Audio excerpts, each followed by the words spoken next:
Hello everybody, welcome back to the James Lawrence Allcott channel. I hope you guys are doing brilliantly. This is the fallout to England versus Italy, which of course was the Euro 2020 final. Now, just to explain a couple of things, I would have loved to have done this live for you guys, but despite having a negative test on Saturday, I woke up this morning with a bit of a tickly cough, and I've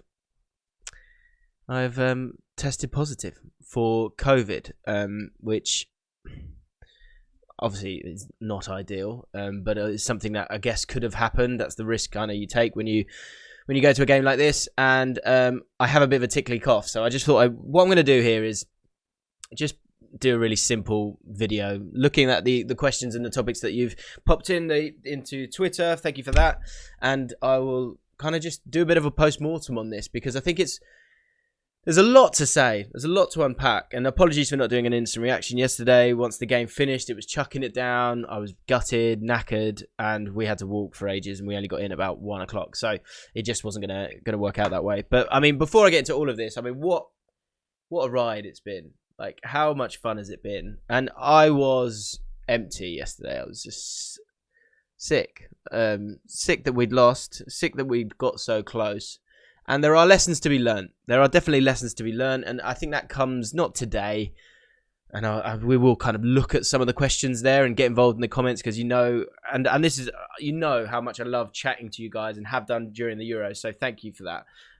But let's have a conversation about this. But let's make sure it's as respectful as possible.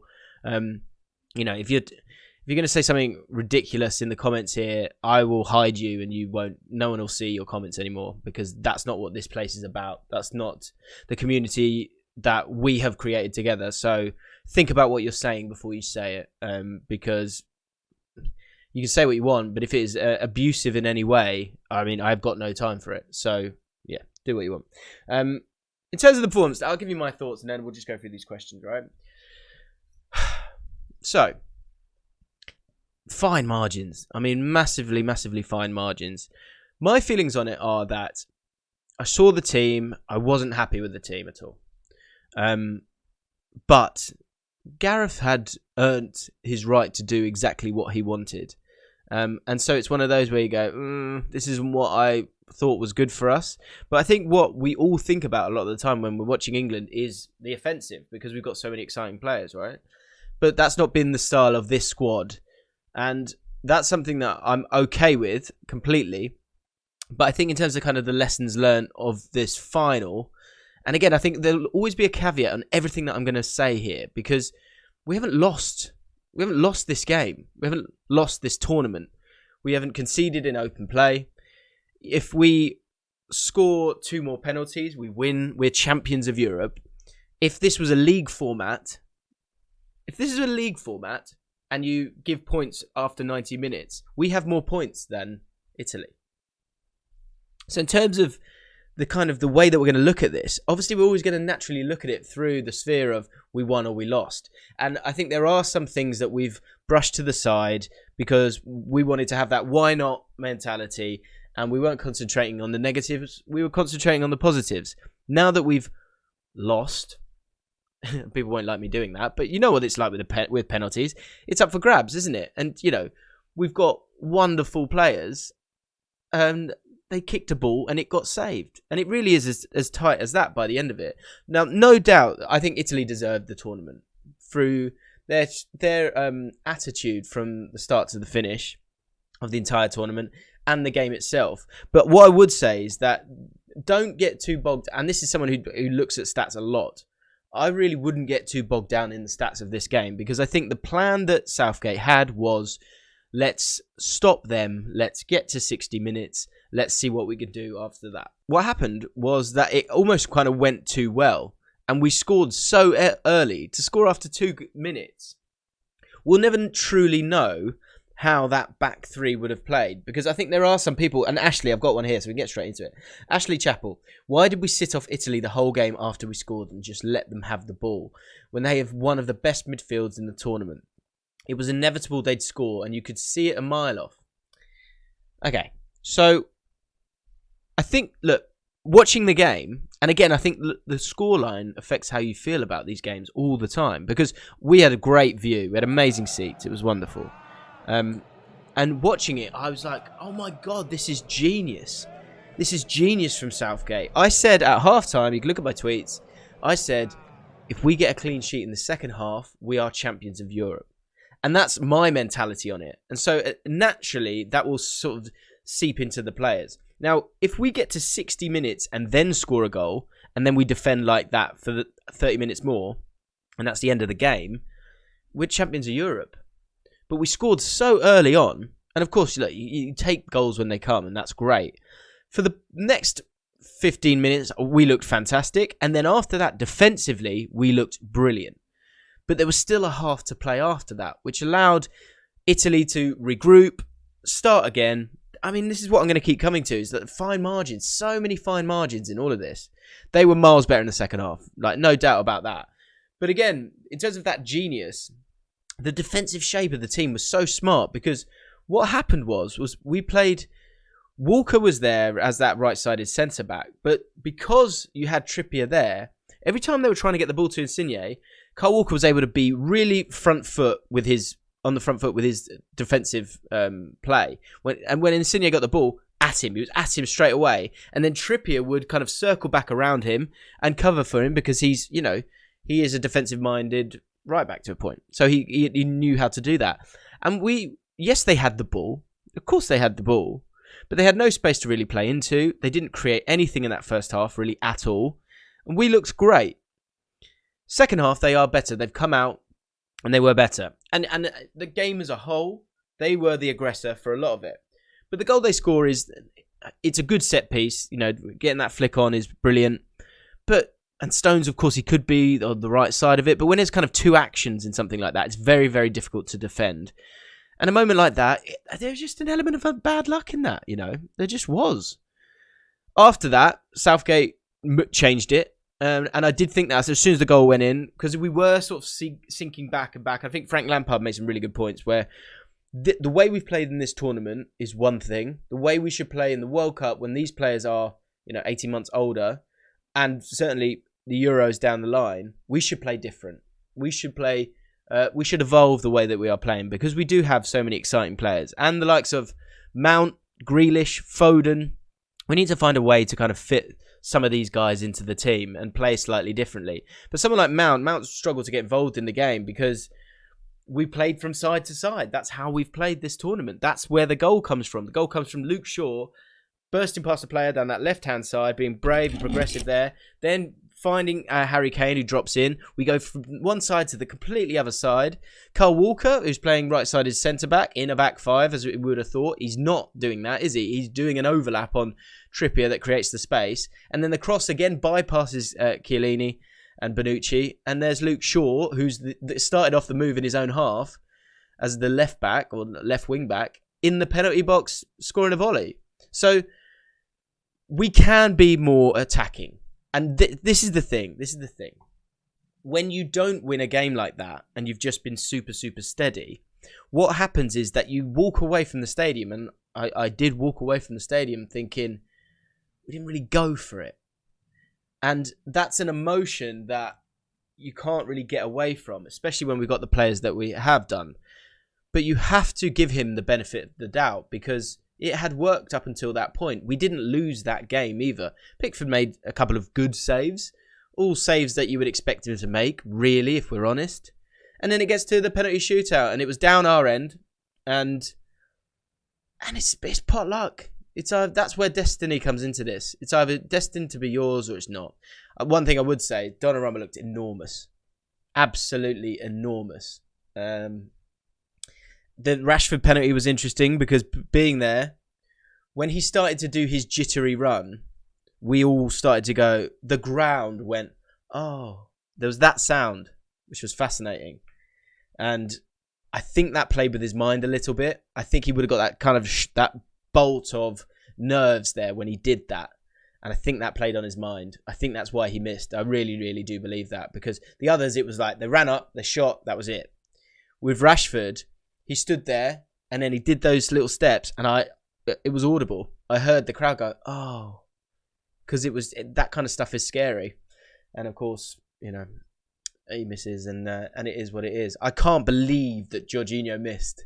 That was insane. That was absolutely insane. I mean, well, missed Pickford. What a save! I mean, he's been brilliant throughout the tournament. Yes, he's had the odd wobble here and there, but what a great game he had. I think he was my man of the match for sure. Just in terms of being there when we needed him. I mean, maybe him, maybe Harry Maguire. I thought Harry Maguire was outrageously good. Right, let's answer some of your questions. Tristan HBE, was the second half a mirror image of the Croatia semi-final, as Southgate slowly crushed Grealish, Rashford's and Sancho's confidence throughout the tournament? I mean, come on. Was this the game for Saka? Why take Rice off, best player? What does Mason Mount actually do? I think they struggle to get the ball to Mason Mount. I think that's what I mean. This team needs to evolve. We do need to evolve. Crushing confidence is nonsense. I think, calm down with that kind of language, I guess. I don't think anyone's confidence has been crushed. I think, look, he went defensive first. This is my challenge to Southgate now, and you can hold me to this. What's worked today when this squad is so young, and the average age of the squad is 26, and that's without sort of Saka coming on, all these young players that still are going to come and get involved. The team will evolve, the players will grow as men, and we can play differently. We've got so much talent there, we can play differently. But that would have to go away from this defensive sensibility that Southgate has. That, I reiterate, has been the right call. He has been correct in doing that. He has. That's proven. He has made brave calls throughout, and that's why when you go into the final and you get the lineup and the same thing happens and you go, what's he doing again? You have to give him the benefit of the doubt.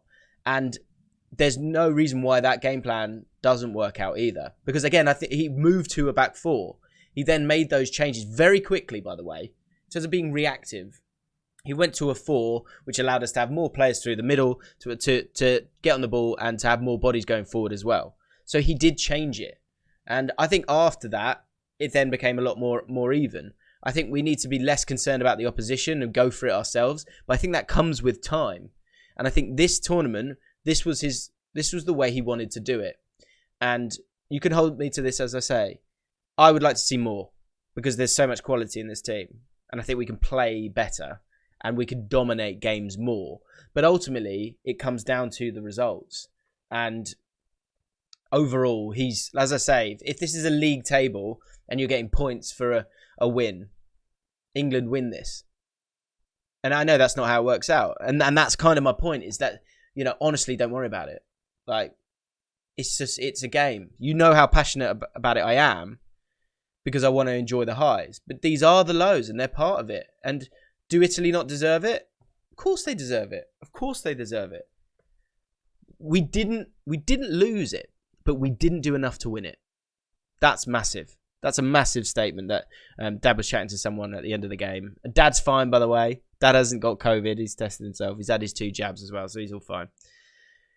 But this guy said to him, we didn't do enough to win it. That's my problem. And that is partly down to the game state, scoring that early. And then you go, okay, well, come break us down then. Let's see. Because if this game finishes 1-0, we're champions of Europe. If we get a clean sheet in the second half, we're champions of Europe. But can we go and get a second? Can we go and get a third? Can we have that kind of mindset? That's not the mindset we've got just yet. And that's where it needs to move to, I think, for us to get over the line. Let's keep going. Dave, if you're one of those aging, wily Italian defenders, you see Kane drop deep, Mount with a lot of industry, but it's all in front of you, and you'll never be turned. You've only really got to worry about Sterling in behind. You'd probably love it. Defensive pragmatism cost us. We drew. I mean, in terms of costing us, yeah, I get where you're going with this, Dave. I get where you're going with this. It probably has, but it's also probably paid off massively as well. And I would say it's actually, and again, this is what it comes down to. It comes down to feeling a lot of the time. When you're seeing all those players on the bench, the feeling of having Trippier on the pitch instead of Grealish, you kind of go, well, that's not what, that's not why I'm a football fan. So it did cost us. But in terms of results, it actually paid off a lot more. And I think this is what I keep saying. This team is not going to be the same team in 2 years' time. It might be the same personnel, but they will be different in who they are as people. They will have grown from this experience.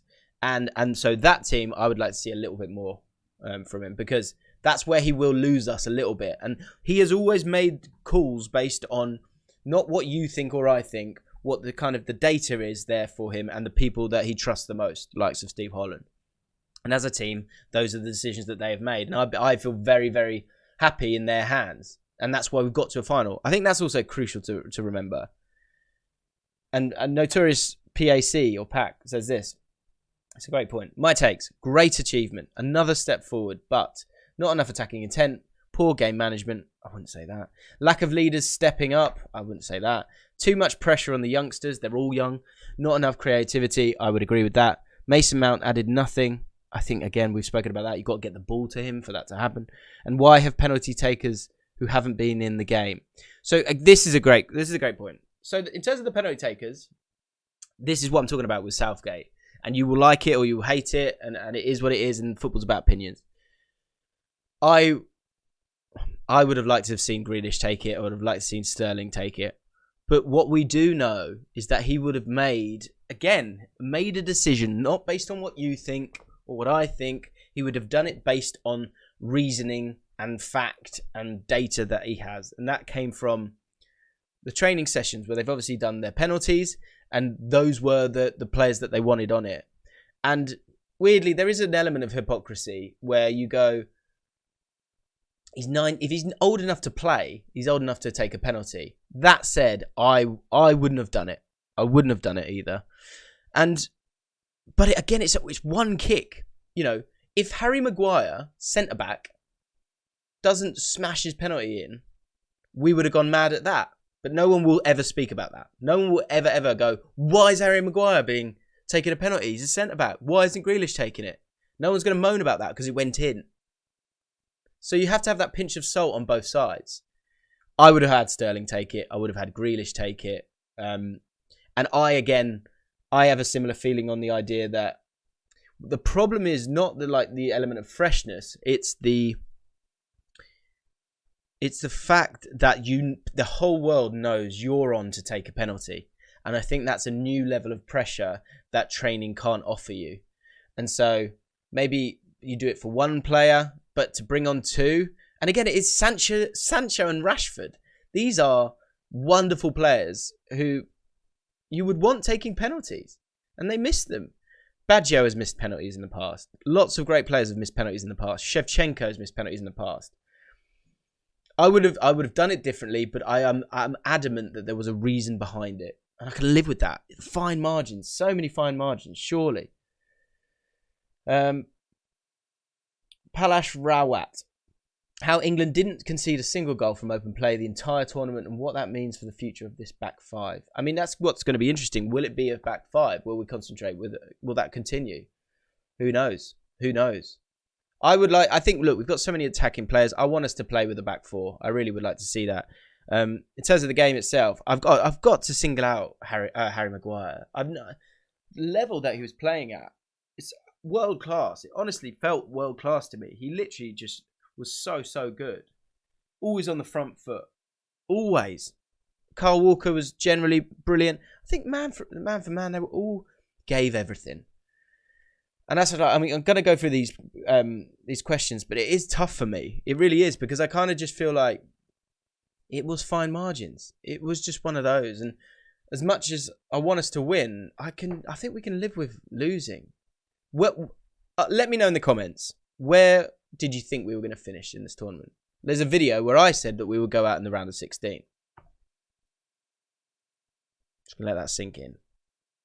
I thought, Mr. Positive thought we'd go out in the round of 16. We were in the final. We took it to penalties. It's a huge achievement. It's a huge achievement. Route 1, who's got a very good YouTube channel, go check him out. Do you think players need to be on the pitch before taking penalty? Personally, I don't think it matters. If you can take a good penalty, then you can take a good penalty. Saka and Belotti came on earlier and still missed. I think that's such a great point. That's it. Honestly, it is a lottery. Because you don't know who's going to feel the pressure at different times. You don't know if the goalie's going to go the right way or not. It is just, it's beautiful. I love penalties. But, I mean, it is up for grabs. Jorginho missed a penalty. So how are we going to sort of have a go at him? Someone who's taken numerous penalties. You can't, can you? It just is what it is. Like, I know this is probably not a video that's enjoyable, and you're like, well, you're not saying anything. But I'm not going to give you that angry rant. It's just not happening. It's just pointless. Like, I'm so proud of them. They've done so brilliantly. So brilliantly. Keith Andrew. Keep it positive, I'd say, dude. I'm 39. I've never seen England in the final before, and quite possibly never will again. How effing amazing that those boys lasted longer than France, Spain, the Netherlands, Portugal, and Germany. Never thought I'd see the day. Thank you, Keith. Brilliant. Perfect. I think that's it. And that's what because I was thinking about this video, like, what do I do here? Like, do you want me to, like, really kind of just pick them apart? Like, fine. I could do. Can we be more attacking? Of course we can. I want to see that moving forward. I do. And I think he knows that too. Because the team has moved forward. I think that game against the Netherlands in the Nations League, it was like, have we got that midfielder to play this way yet? We don't. So we're going to be a little bit more compact and have a base to be on the front foot when we attack, create mistakes, and then kill teams on the break. Moving forward, I want to see these fantastic players that we've got playing. So let's see that. But he'd earned the right to do whatever he wanted. And I have no doubt that he's only ever trying to make the best decisions. And I also think he's smarter than most managers. And so he makes smart decisions. He didn't actually, you know, if you want to crucify someone for a bad kick, then fine. But this is probably not the channel for you. Gabriel Sutton. Should we trust Ollie Watkins and Dominic Calvert-Lewin more as rotation options in order to keep Harry Kane fresh? I think within a tournament, that would be nice to get to a point. If we can get to a point where Harry Kane doesn't need to play every single minute, I think that would be wonderful for us. But, you know, he is a world-class striker, so you keep him on the pitch just like you keep Ronaldo on the pitch. You know, that game against Belgium, every attacking player came off the pitch apart from Ronaldo. So I can understand why Harry Kane stayed on the pitch throughout, because he's Harry Kane, he scores goals, and he scored 4 goals in the tournament. Stu TG, do you believe protecting a 1-0 lead, given how well we had defended at the tournament, was a wise idea? I think it was enforced upon us because we scored so early. I think Southgate goes, we're going to be like this, we're going to frustrate you, and at times we'll play on the counter-attack, and we will look to be attacking. When that goal goes in, you've got something to defend. And if you like it or not, it does affect the players mentally. It does. It just does. So I don't think it was a right, let's just defend this lead. I think they kind of got sucked into it a touch. And I think that's what they probably got wrong in terms of the start of the second half, is that can Southgate have that foresight and go, we need to be better on the ball here, but stop concentrating about... You know, we tracked our runners throughout the game, which was amazing. But we've got to be better on the ball and make them worried about us a little bit more, because we have got so much talent. And that's something that it would have been nice to have seen that reaction in the second half. I thought Declan Rice was absolutely fantastic. I thought Phillips just was great as well. I think there is a problem with the two of them because we don't play through them. We play kind of to them and then out wide. And that's something we need to kind of progress with. But I think Declan Rice has actually got a higher ceiling than people give him credit for, because I think he's got an incredible mentality, as do the bulk of that squad. And we'll come back from this. We'll be better for it, for sure. Giovanni Clemente. Congratulations, I presume you're Italian. Where is he actually good? Whilst their XG was high, I didn't think they created all that much. Why was Mount so awful? We've spoken about the Mount thing. Yeah, I think the stats, I don't think the stats are worth looking at. I really don't. Watch the game. Watch the game, and game state is integral in these things, especially a final. And our point, you know, the setup was to frustrate them, and in the first half, it was brilliant. You know, watching them have the ball and watching how fantastic our defensive shape was. They didn't have many ideas. They really didn't have that many ideas. Were they the aggressor? Yes. They had the ball more? Yes. But we were pretty comfortable, certainly up until half-time. Second half, It changed. They that's what halftime. That's what happens in halftime. Afterwards, often the game changes. And we needed to respond, and we changed the setup, and I thought we did respond a little bit. Did we do enough and dominate the game? No. But this is a really good Italy team. Can we be better? Yeah, we really can be better, by the way. This isn't sour grapes. I'm just trying to give you some sort of... This is just my feelings on it. I just think it's just fine margins. It's so tight. And we'll go again, That's the great thing. There's always another time. And it will feel good.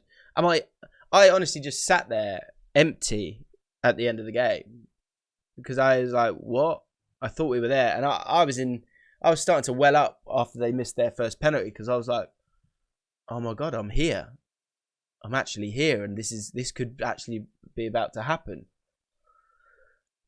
But that's sport. That's why we love it, right? I'm fine. I'm really proud. Really, really proud. I think we've spoken about the game quite a lot now. I do want to talk about the racist abuse briefly. And I think there's only so much that I personally can say, but I think we are all mortified at that, because being English, this idea of Englishness, is something that I think we all actually grapple with quite often, because we feel like we can't be proud of it because of this sort of colonialism a lot of the time of it all. And what Southgate has created, but you can only create it if you've got the ingredients. What he's been able to create from this squad is he's been able to kind of humanize them, and we've been able to see what wonderful people they are. And they are all wonderful people. And so for some of them, and let's talk about Raheem Sterling. Like I met Raheem Sterling when he was 14. I was doing some reporting for QPR's youth team. And I've watched his career, and I've been desperate for him to do well, because I could see he was a good kid then. And he's one of our own. He's a QPR boy and an England boy. And so when this kind of stuff is coming out, a bit like the booing of the national anthems, a bit like the booing of the knee, and everyone's allowed their opinion on these things, but my opinion is what was the same as the bulk of the people in that stadium, and I think the bulk of people watching this video, is that some people booed, and that got drowned out by applause and appreciation and respect. And I feel like, sadly, there are always people that will disappoint you, especially after a defeat. I also think, that stuff is obviously understandably newsworthy. And so it will be something that we see, and thus we need to talk about. But I would encourage everyone to drown out these idiots with the love, the respect, the admiration that I know I have for them as elite sportsmen and as human beings. And just as a general bottom line for respect for people. Like, I'm embarrassed. I'm embarrassed that these things are still going on. But what I can say is that I don't feel like that. And I imagine that most people watching this video, I really hope they do. And if you don't, stand with me on this. Again, this is not a channel for you. We stand with you. We are disgusted by this. We hope this doesn't tarnish the feeling that we all have for you. We are so proud of all of you. And the fact that some of you have to take some of this abuse is completely unfair. It's outrageous. It's disgusting. I'm embarrassed. But I condemn it, obviously, and we love you. We love you. We're so proud of you. Everything that you've done off the pitch, on the pitch. Well done. Keep your heads up, and yeah. Keep your heads up, because we're so proud of you. We're so proud of you. So proud of you. Raheem, all of you guys. I've not met Raheem Sterling since then. He has no clue who I am. Of course he doesn't. But I Mate, I'm delighted for you that you've proved people wrong. There will always be idiots, and you know that. But it's been an amazing tournament, an amazing tournament. For those of you still watching as I'm waffling here, I just want to say thank you to you guys for watching the Euros content and all the lovely comments that you've given me over the last few months, and to be honest, the whole year. I'm going to take a break. I think I'm going to do one more video, a team of the tournament video, probably tomorrow, and then I'm going to maybe take a little bit of a break. I might even do a video just asking what you want from next season, because I just kind of need to recharge and think about how can we make better content, how can I make better content, how can I keep this moving forward. That's what I want to do, because like I've said before, the people that I think I know who my audience is, and I love you lot, and I want us just to carry on, and I want to make better stuff for you. So stay tuned for the next couple of videos, because I think I might do something where I basically just say, what do you want us to do, what would you like to see on the channel. Thank you again for watching this video. If you're still watching, I apologize for the waffle, but I'm pretty tired, pretty drained, but of course I owe you a discussion on this. So yeah, if you've enjoyed the content, then please do consider hitting subscribe, hit the like button, be kind, don't be scared. See you soon.